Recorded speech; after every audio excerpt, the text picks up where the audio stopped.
जय भारत, जय संविधान. मी ॲडव्होकेट प्रकाश विजय कदम. मित्र हो, हिंदुत्वाच्या नावावरती महाराष्ट्रामधून मराठी माणूस हद्दपार केला जातोय का? तर त्याचं उत्तर होय असंच आहे. ज्या पद्धतीने भारतीय जनता पार्टीचे नेते असतील, या महाराष्ट्रामधील बहुसंख्य पक्ष ते सध्या वर्तमान परिस्थितीमध्ये हिंदूचं सरकार आणि हिंदुत्व अशा पद्धतीनेच बोलत आहे. आणि त्यांच्यासाठी मराठी माणसाचा विषय, मराठी अस्मितेचा विषय हा गौण झालेला आहे. आपण बघत असाल की गेल्या अनेक दिवसांपासून प्रसार माध्यमांमध्ये प्रत्येक दिवशी एक बातमी असते की मराठी माणसाला या ठिकाणी फ्लॅट नाकारला गेला, मराठी माणसाला या ठिकाणी त्याच्यावरती हल्ला केला गेला, मराठी माणसाला सोसायटीमध्ये फ्लॅट घेण्यापासून बंदी केली गेली, मराठी माणसाला घरातून हाकलून दिलं गेलं, मराठी माणसाला व्यवसाय करण्यापासून नाकारलं गेलं. आणि जर अशा पद्धतीने मराठी माणसांवरती जर अन्याय आणि अत्याचार परप्रांतीय करत असतील तर हे मला असं वाटतं कुठेतरी भारताच्या संविधानाच्या विरोधात आहे. यात जर आपण बघू तर भारतीय संविधान काय म्हणतो? भारताच्या संविधानातील कलम 5 प्रमाणे ह्या देशाचा नागरिक कोणत्याही राज्यामध्ये वास्तव्य करू शकतो. मग जर असं असेल तर मराठी माणूस हा सुद्धा या देशाचा नागरिक आहे. त्याला जर अशा पद्धतीने भेदभाव जर परप्रांतीयाकडनं केला जात असेल तर ही फार गंभीर बाब आहे. ही संविधानाच्या विरोधामध्ये जाऊन केलेली ही जी पद्धत आहे ही कुठेतरी थांबली पाहिजेच आहे. परंतु कोणत्याही परप्रांतीयांना जर एखाद्या राज्यामध्ये राहत असतील तर ते राज्य त्यांच्या मालकीचं असतं असं कुठेही होत नाही. आणि जर ते मुजोरीपणा करत असतील, माजुरडापणा करत असेल तर त्यांच्यावरती पोलीस प्रशासनाने आणि राज्य सरकारने कारवाई केली पाहिजे. या मराठी माणसाने या महाराष्ट्रामध्ये अनेकांना अब्जाधीश केलाय, त्यांना करोडपती केलाय, जागतिक जगाच्या पाठीवर त्यांना नेऊन सोडलंय. तो मराठी माणूस आज तुम्हाला नकोसा झालाय. त्या मराठी माणसाला तुम्ही आज घर नाकारताय, त्यांना फ्लॅट नाकारताय, त्यांना व्यवसाय करण्यापासून थांबवताय. हे चालणार नाही मित्र. हे असंविधानिक आहे. आपण एक गोष्ट लक्षात घेतली पाहिजे. भारताच्या संविधान असं कुठेही सांगत नाही. भारताच्या संविधानातील कलम 14 सांगतं इक्वॅलिटी बिफोर लॉ. भारताचं संविधान कलम 15 सांगतं there is a no discrimination on the basis of caste, religion, sex आणि बर्थ.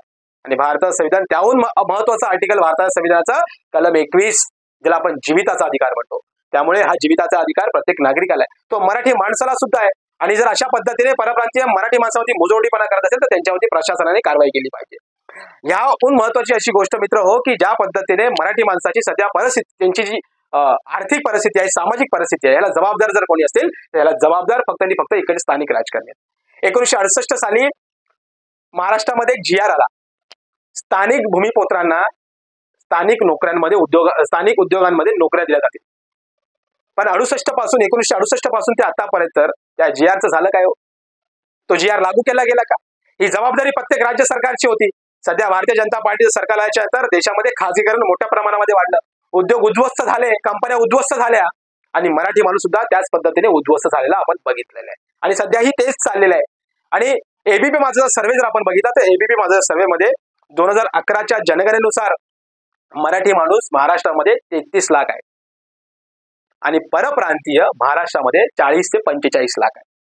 इतकंच नव्हे, याहून भयानक असं की 2001 पासून ते 2011 पर्यंत मराठी माणूस महाराष्ट्रामध्ये फक्त 3% वाढला आणि परप्रांतीय हा 43% वाढला.